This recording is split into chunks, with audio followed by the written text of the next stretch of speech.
మాటేరాని చిన్నదాని కళ్ళు పలికే ఊసులు అందాలన్నీ పల్లవించి ఆలపించే పాటలు అంటూ కళ్ళతో పలికిన స్వరం శంకర నాద శరీరా పరా అంటూ భక్తిని పరవశింపజేసిన దివ్యస్వరం ఇదో ఇదో ఎన్ పల్లవి అంటూ కోట్ల హృదయాల్లో చిరునవ్వులు నింపిన గానం స్వప్న వేణువేదో సంగీతమాలపించే సుప్రభాత వేళ శుభమస్తు గాలి వీచే జోడైన రెండు గుండెల ఏకతాళము అంటూ పలికిన ఆ స్వరం సాతియా తూనే క్యా కియా బేలియా తూనే క్యా కియా मैंने किया तेरा इंतजार इतना करो ना मुझे प्यार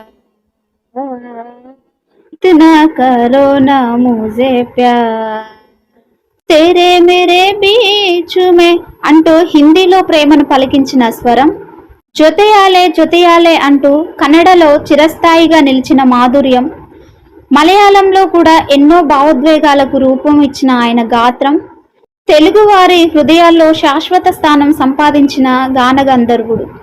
భాషలు మారిన భావం ఒక్కటే, పాటలు మారిన మాయ చేసే స్వరం ఒక్కటే. 16కు పైగా భారతీయ భాషల్లో వేలాది పాటలు పాడి కోట్లాది సంగీతాభిమానుల హృదయాల్లో చిరస్థాయిగా నిలిచిపోయిన ఆ మహాగాయకుడు, అతనే గాన గంధర్వుడు పద్మవిభూషణ్ డాక్టర్ ఎస్పి బాలసుబ్రహ్మణ్యం గారు. ఆయన స్వరం వెనుక ఉన్న అద్భుతమైన జీవిత ప్రయాణాన్ని ఇప్పుడు మనం తెలుసుకుందాం. బాలసుబ్రహ్మణ్యం గారు 1946 జూన్ 4వ తేదీన నెల్లూరు జిల్లా కోనేటమ్మపేట గ్రామంలో సాంప్రదాయ వీరశైవ ఆరాధ్య బ్రాహ్మణ కుటుంబానికి చెందిన శ్రీపతి పండితారాధ్యుల సాంబమూర్తి శకుంతలమ్మ దంపతులకు జన్మించాడు. అతని స్వగ్రామం మొదట గోల్కొండ పాలకుల అధీనంలో ఉండేది. ఆ తర్వాత 1825 నుండి మద్రాస్ ప్రెసిడెన్సీలో భాగమైంది. అతని యొక్క తండ్రి పేరొందిన హరికథా కళాకారుడు. 3 కుమారులు 5 కుమార్తెలు గల పెద్ద కుటుంబంలో బాలసుబ్రహ్మణ్యం గారు 2వ కుమారుడిగా జన్మించాడు. తండ్రి భక్తిరస నాటకాలు కూడా వేస్తుండేవాడు. సాంబమూర్తితో ఇంట్లో పండితులు, కవులు, భాషా సాహిత్యపరమైన చర్చలు జరుపుతూ ఉంటే విని బాలసుబ్రహ్మణ్యానికి బాల్యం నుంచే భాషపై ఆసక్తి పెరిగింది. తండ్రి హరికథా కళాకారుడు కావడంతో బాలుకు చిన్నప్పటి నుంచే సంగీతం మీద ఆసక్తి ఏర్పడింది. 5 ఏళ్ల వయసులో తండ్రితో కలిసి భక్త రామదాసు అనే నాటకంలో నటించాడు. ప్రాథమిక విద్య నగరిలోని మేనమామ శ్రీనివాసరావు గారి ఇంటిలో ఉంటూ పూర్తి చేశాడు. శ్రీకాళహస్తిలోని బోర్డు పాఠశాలలో స్కూల్ ఫైనల్ వరకు చదివాడు. చదువులోనే కాక ఆటల్లో కూడా మొదటివాడుగా ఉండేవాడు. శ్రీకాళహస్తిలో చదివేటప్పుడు జీవి సుబ్రహ్మణ్యం అనే ఉపాధ్యాయుడు చెంచులక్ష్మి అనే సినిమాలో సుశీల పాడిన పాలకడలిపై శేషతల్పంన అనే పాటను ఆలపింపజేసి టేపు మీద రికార్డు చేయించాడు.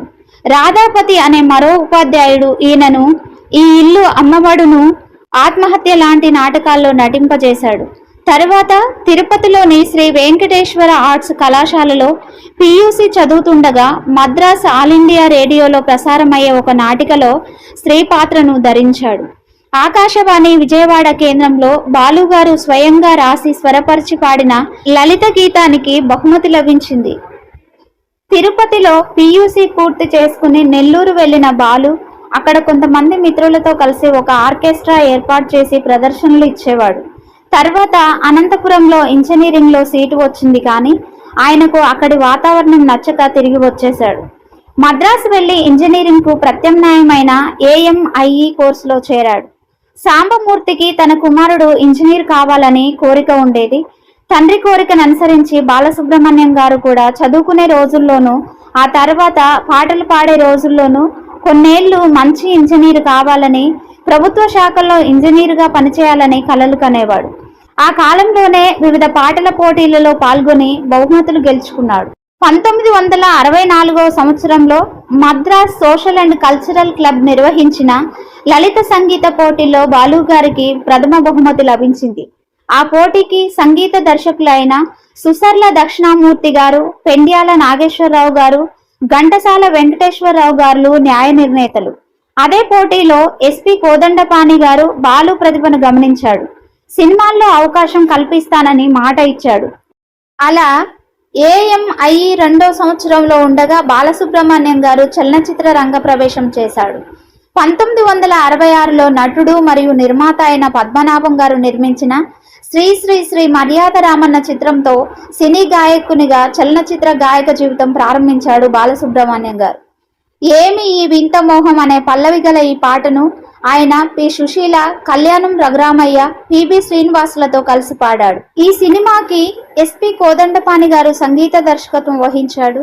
కోదండపాణి బాలు పాడిన మొదటి పాటను రికార్డిస్టు స్వామినాథన్తో చెప్పి చెరిపివేయకుండా అలాగే ఉంచి తన దగ్గరకు వచ్చిన సంగీత దర్శకులను అది వినిపించి అవకాశాలు ఇప్పించేవాడు. అలా తనకు సినీ గాయకునిగా జీవితాన్ని ప్రసాదించిన కోదండపాణి గారిపై భక్తితో, అభిమానంతో తాను నిర్మించిన ఆడియో ల్యాబ్కు కోదండపాణి ఆడియో ల్యాబ్స్ అని అతని పేరే పెట్టుకున్నారు బాలు గారు. 1969 నుంచి బాలుకు గాయకుడిగా పుష్కలంగా అవకాశాలు రాసాగాయి. ఆయన పాటలు ముఖ్యంగా ఆనాటి యువతను ఆకట్టుకున్నాయి. చాలా మంది నటులకు వారి హావభావాలకు, నటనా శైలులకు అనుగుణంగా అతను పాటలు పాడి ప్రాణం పోశాడు. అందుకే అమర గాయకుడు ఘంటసాల గారి తర్వాత తెలుగు సినీ పాటకు సిసలైన వారసుడిగా నిలిచిపోయాడు. పదాల మాధుర్యాన్ని గమనించి అతను చేసే ఉచ్చారణ అతని పాటను పండిత పామరులకు కూడా చేరువ చేసింది. శంకరాభరణం, సాగర సంగమం లాంటి తెలుగు చిత్రాలే కాకుండా ఏక్ దుజే కేలియే లాంటి హిందీ సినిమాలకు అతను పాడిన పాటలు దేశమంతా ఉర్రూతలూగించాయి. 40 ఏళ్ల సినీ ప్రస్థానంలో 40,000 పాటలు 11 భాషలలో పాడి 40 సినిమాలకు సంగీత దర్శకత్వం వహించి ప్రపంచంలోనే ఒక అరుదైన రికార్డును సృష్టించాడు. తెలుగు, తమిళమే కాకుండా కన్నడంలో కూడా అతను పాడిన పాటలకు జాతీయ పురస్కారాలు లభించాయి.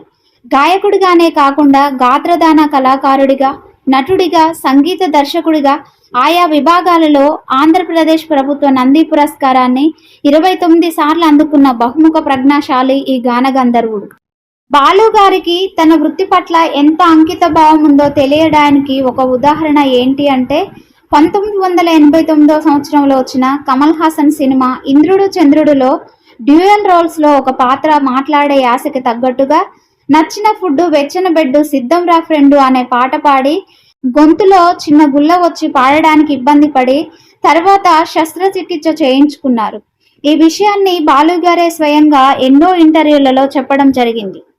2016 నవంబర్లో గోవాలో జరిగిన 47వ అంతర్జాతీయ చలనచిత్రోత్సవాలలో ఆయనకి శతవసంత భారతీయ చలనచిత్ర మూర్తిమత్వ పురస్కారాన్ని, centenary award for Indian film personality of the year 2016 గా ప్రదానం చేశారు. ఎస్పి బాలసుబ్రహ్మణ్యం గారు ఆలపించిన ఎన్నో అద్భుతమైన పాటల్లో కొన్ని చిరస్మరణీయమైనవి. అవి ఏంటి అంటే సాగర సంగమం సినిమాలోని వేదం అనువనువున నాదం, అలాగే సీతాకోక చిలుక సినిమాలోని మాతే మంత్రము మనసే బంధము, గీతాంజలి సినిమాలోని ఆమని పాడవే హాయిగా, శ్రీరామరాజ్యం సినిమాలోని జగదానందకారక జయ జానకి ప్రాణనాయక, ప్రేమ సినిమాలోని ప్రియతమా నా హృదయమా ప్రేమకే ప్రతిరూపమా, జగదేక వీరుడు అతిలోక సుందరి సినిమాలో నుండి అబ్బని తీయని దెబ్బ, గరానా మొగుడు సినిమాలోని బంగారు కోడి పెట్ట వచ్చనండి, గీతాంజలి సినిమాలోని ఓ ప్రియా ప్రియా, క్రిమినల్ సినిమాలోని తెలుసా మనసా ఇది ఏనాటి అనుబంధము, తేరే మేరే బీచ్ మే అనే హిందీ పాట, సాతియా తూనే క్యా కియా, మలరే మౌనమా అనే కర్ణా సినిమాలోని పాట, ఈ పాటలు మాత్రమే కాదు, ఎస్పి బాలసుబ్రహ్మణ్యం గారు 16 భారతీయ భాషల్లో 40,000కు పైగా పాటలు ఆలపించి భారతీయ సంగీత చరిత్రలో చెరగని ముద్ర వేశారు. ఆయన స్వరం ప్రేమ గీతాలైన, భక్తి గీతాలైన, విషాద గీతాలైన, ఉత్సాహభరిత పాటలైన ప్రతిభావాన్ని శ్రోతల హృదయాలకు చేరవేసింది. బాలు గారు 1969లో వచ్చిన పెళ్ళంటే నూరేళ్ల పంట అనే సినిమా ద్వారా మొదటిసారిగా నటుడిగా కనిపించాడు. 1990లో తమిళంలో వచ్చిన కేలడి కన్మణి అనే సినిమాలో బాలు గారు కథానాయకుడిగా నటించాడు. ఇందులో కథానాయికగా రాధిక గారు నటించారు. ఈ సినిమా తెలుగులో ఓ పాపా లాలి అనే పేరుతో అనువాదం అయింది. అలాగే ప్రేమ, దోషి, ప్రేమికుడు, పవిత్ర బంధం, ఆరో ప్రాణం, రక్షకుడు, ఊయల, దీర్ఘ సుమంగళి భవ వంటి సినిమాల్లో ప్రాధాన్యత కలిగిన సహాయక పాత్రలు పోషించాడు. 2012లో తనికెళ్ల భరణి దర్శకత్వంలో వచ్చిన మిథునం సినిమాలో కథానాయకుడిగా కనిపించాడు. ఇందులో లక్ష్మి గారు కథానాయికగా నటించింది.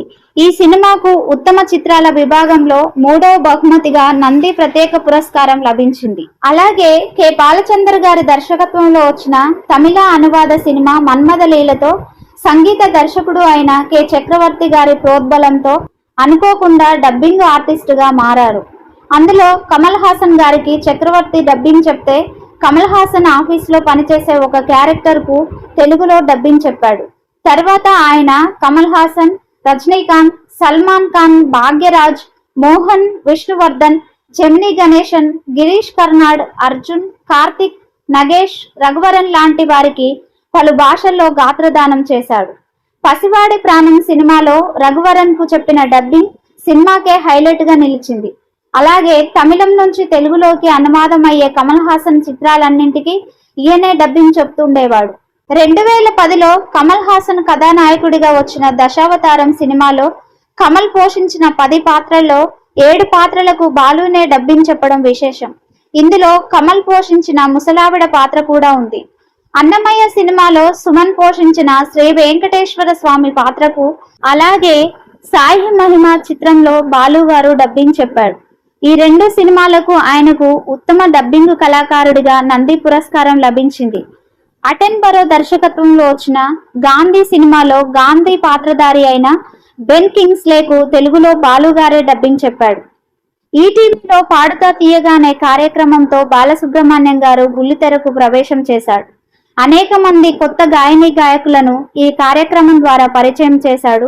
1996లో మొదలైన ఈ కార్యక్రమం 2020లో ఇంకా కొనసాగుతూనే ఉంది. బాలు గారి వ్యక్తిగత జీవితానికి వస్తే, బాలు గారికి సావిత్రి గారితో వివాహం జరిగింది. వీరికి 2 పిల్లలు, ఎస్పి చరణ్, పల్లవి ఉన్నారు. కొడుకు ఎస్పి చరణ్ కొన్ని సినిమాల్లో పాటలు పాడి తర్వాత సినీ నిర్మాతగా కూడా మారాడు. బాలు గారి సోదరి ఎస్పి శైలజ కూడా సినీ నేపథ్య గాయని. అన్నయ్యతో కలిసి ఆమె పలు సినిమాల్లో పాటలు పాడారు.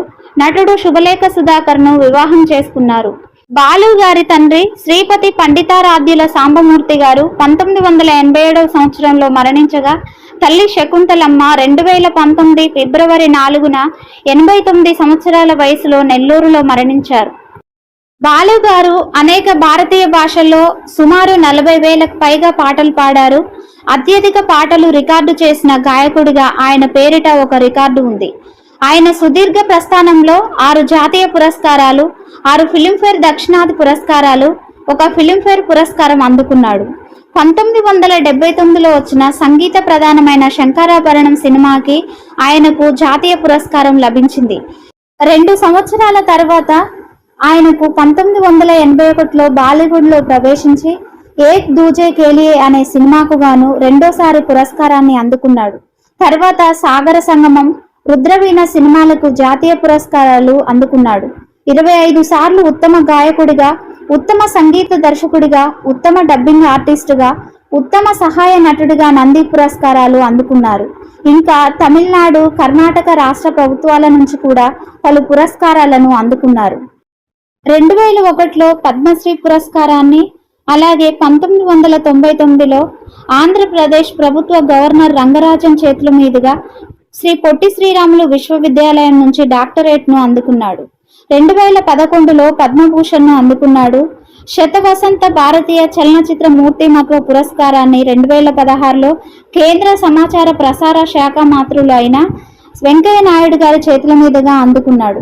2016లో సైమా లైఫ్ టైమ్ అచీవ్మెంట్ అవార్డును, 2017లో పద్మ విభూషణ్ అవార్డును అందుకున్నాడు. 2020 ఆగస్టు 5న ఎస్పీ బాలసుబ్రహ్మణ్యం గారికి కోవిడ్-19 వ్యాధి సోకినట్టు ప్రకటించాడు. చికిత్స నిమిత్తం చెన్నైలోని ఎంజిఎం ఆసుపత్రిలో చేరారు. తర్వాత కరోనా తగ్గినప్పటికీ ఇతర శ్వాసకోశ సమస్యలు ఏర్పడి ఆరోగ్యం విషమించడంతో ఎక్మో వెంటిలేటర్ సహాయంతో చికిత్స కొనసాగించారు. 2020 సెప్టెంబర్ 25న మధ్యాహ్నం 1:04 బాలు గారు తుదిశ్వాస విడిచారు.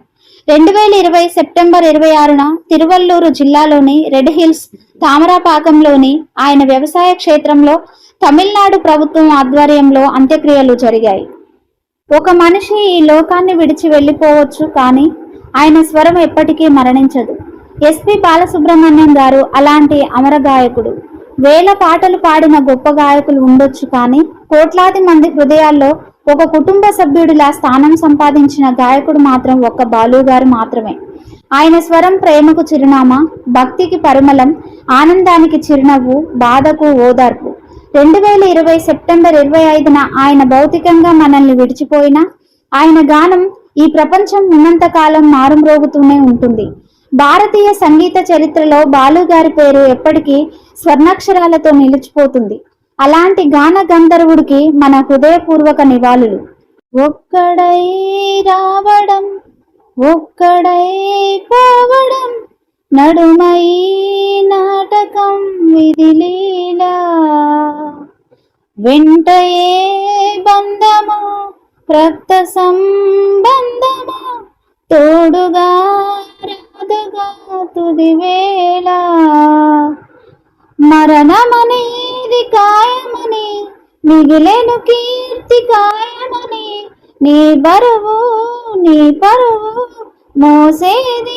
ఆయన పాడిన ప్రతి పాట ఒక జ్ఞాపకం, ప్రతి స్వరం ఒక అనుభూతి, ప్రతి గానం ఒక జీవిత పాఠం.